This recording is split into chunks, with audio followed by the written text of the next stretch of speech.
Il y a des histoires tant qu'on ne raconte à personne, des histoires qu'on vit en silence, besoin, avec cette sensation étrange d'être seul au monde, alors même qu'elles sont partagées par des milliers, des millions de personnes, des histoires qui se répètent encore et encore, comme une chanson qu'on connaît par cœur mais dont on ne comprend toujours pas les paroles. Et parmi ces histoires-là, il y en a une qui revient souvent, une histoire d'amour, mais pas n'importe laquelle, une histoire où l'amour fait mal, une histoire où l'amour ne répond pas, une histoire où vous tombez amoureux de quelqu'un qui ne peut pas vous aimer. Et vous ne comprenez pas. Vous vous demandez pourquoi, pourquoi lui, pourquoi elle, pourquoi maintenant, pourquoi moi, parce que tout semble vous échapper. Vous avez beau réfléchir, analyser, en parler, rien n'y fait. Vous êtes attiré, aimanté, pris, comme happé par une force que vous ne contrôlez pas. Et cette force, elle est plus forte que le bon sens, plus forte que la logique, plus forte que les conseils des amis, que la raison, que la prudence, parce qu'elle ne vient pas d'ici, elle ne vient pas de la surface, elle vient de beaucoup plus loin, elle vient d'une zone en vous que vous n'avez peut-être jamais explorée. Alors laissez-moi vous poser une question. Et si ce que vous appeliez amour n'était pas vraiment de l'amour, et si c'était une réponse, une réaction, une blessure qui parle à travers vous? Je sais, dit comme ça, cela peut sembler brutal, mais parfois c'est exactement ce qu'il faut entendre pour que quelque chose en nous commence à se réveiller. Car ce que vous ressentez n'est pas absurde, ce n'est pas une faiblesse, ce n'est pas un manque d'intelligence émotionnelle, c'est une tentative désespérée de réparer quelque chose d'ancien, quelque chose de très ancien, quelque chose qui souvent a commencé avant même que vous ayez les mots pour le nommer.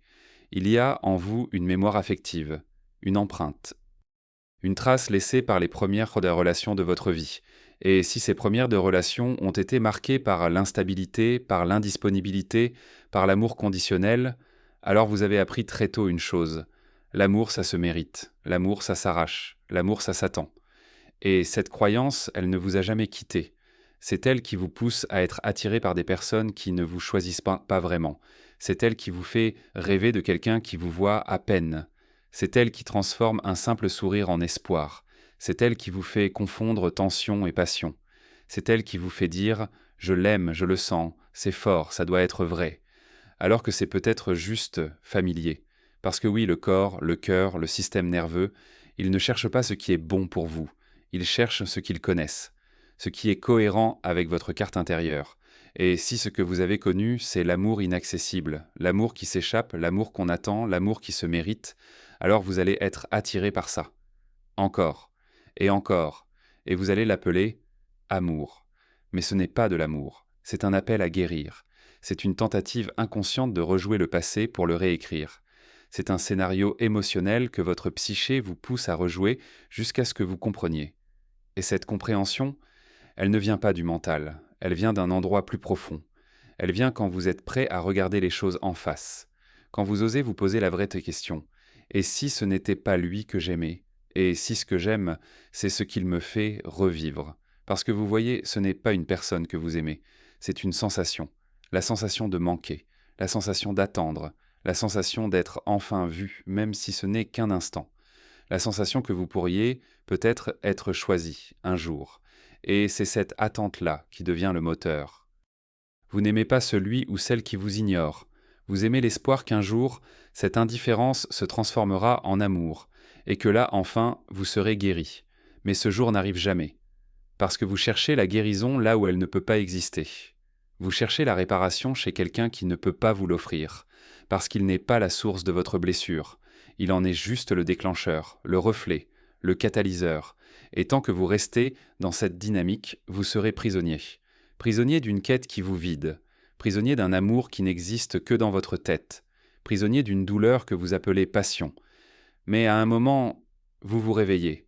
Et ce réveil, il peut être brutal, il peut être doux, il peut être progressif. Mais il arrive, et il change tout. Vous comprenez que ce n'est pas l'autre que vous devez conquérir. C'est vous, votre monde intérieur, votre histoire, votre enfant blessé, votre rapport à l'amour, à la valeur, à la sécurité. Et là, une autre voie s'ouvre, une voie où vous commencez à désapprendre que l'amour doit faire mal, à désapprendre que vous devez courir pour être choisi, à désapprendre que plus c'est difficile, plus c'est précieux. Parce que c'est faux.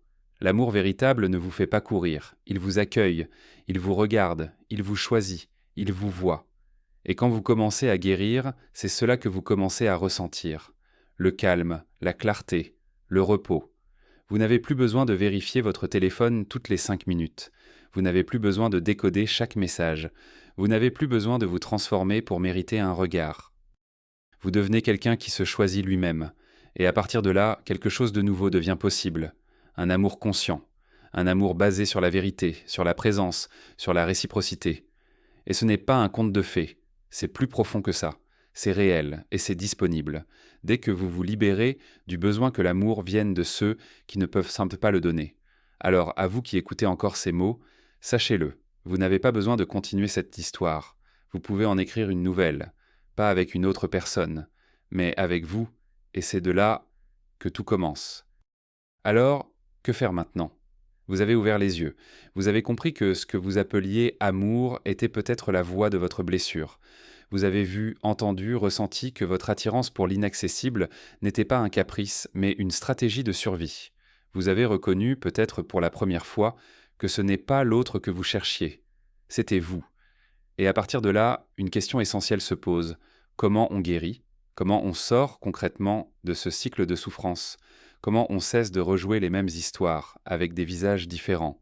Comment on apprend à aimer autrement, quand on n'a connu que l'amour qui fait mal ?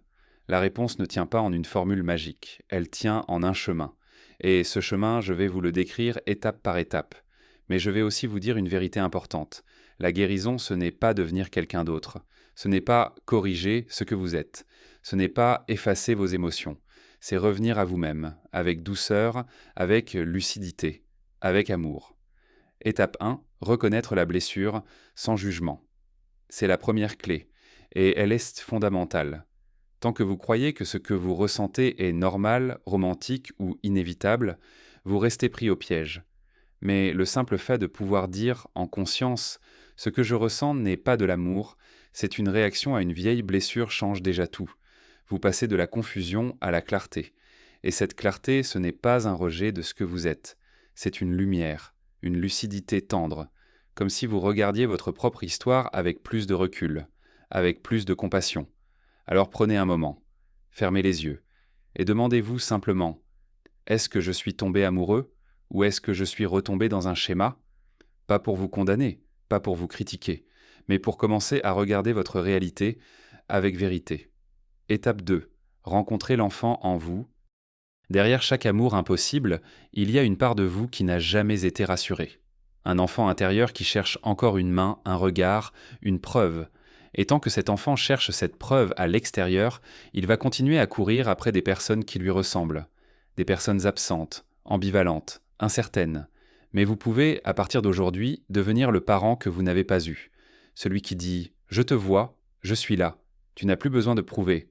Tu n'as plus besoin de courir. Tu es déjà digne d'amour. Prenez quelques minutes chaque jour pour vous connecter à cette part de vous. Imaginez-la, parlez-lui. Donnez-lui ce que vous auriez voulu recevoir. Pas pour jouer un rôle, mais pour recréer, à l'intérieur de vous, un sentiment de sécurité émotionnelle. C'est l'une des étapes les plus puissantes du processus.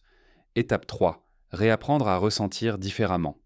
C'est peut-être le point le plus contre-intuitif, car ce qui vous attire aujourd'hui, c'est ce qui vous brûle, et ce qui vous ennuie, vous lasse, vous indiffère, c'est peut-être ce qui pourrait vraiment vous apaiser.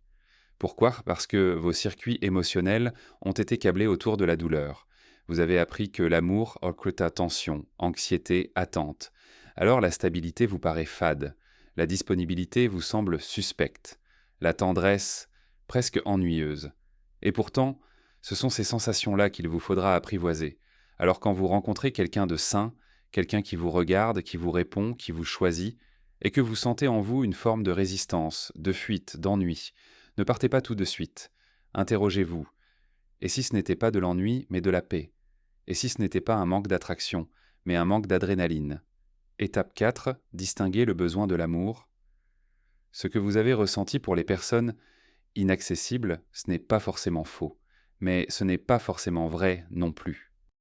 C'est un mélange de projection, d'espoir, de manque, d'intensité, et il est essentiel maintenant de pouvoir faire la différence entre ce que vous ressentez et ce que vous choisissez. Parce qu'aimer en conscience, ce n'est pas aimer sans émotion, c'est aimer sans compulsion. C'est pouvoir ressentir une attirance et dire oui, c'est fort, mais est-ce que c'est bon pour moi?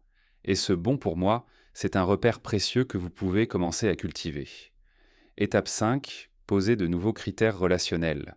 Aujourd'hui, vous avez une opportunité, celle de redéfinir ce que vous attendez d'une relation. Pas ce que vous attendez émotionnellement, mais ce que vous choisissez en tant qu'adulte conscient. Alors posez-vous cette question. Si je devais écrire les critères d'une relation saine, quels seraient-ils?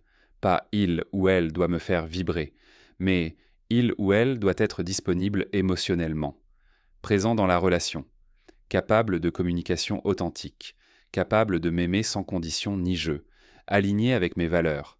Et une fois que vous avez cette liste, utilisez-la, pas comme une barrière rigide, mais comme un repère d'alignement. Chaque fois que vous vous sentez attiré, comparez. Est-ce que cette personne correspond à mes critères ou à ma blessure? Étape 6. Accueillir le vide. C'est souvent l'étape la plus difficile, car une fois que vous ne courez plus après les amours impossibles, il y a un vide, un espace. Et ce vide, il peut faire peur, il peut ressembler à de la solitude, à de l'ennui, à de l'absence. Mais en vérité, ce n'est pas un vide, c'est un espace neuf, un espace que vous pouvez remplir différemment, avec de la présence, avec de la créativité, avec de la connexion à vous, avec de l'amour pour vous. Et c'est dans ce vide que vous devenez prêt, prêt à accueillir une relation qui ne vient pas combler un manque, mais partager une plénitude. Étape 7, aimer autrement. Et un jour, vous aimerez de nouveau, mais différemment. Pas avec frénésie, pas avec urgence, pas avec obsession, mais avec clarté, avec liberté, avec discernement. Et cette façon d'aimer, elle aura une autre couleur.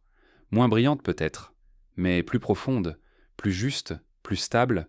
Et ce jour-là, vous ne direz pas « il ou elle m'a sauvé », vous direz « je me suis retrouvé » et j'ai été rencontré, Fétrin. Et c'est ça le vrai miracle.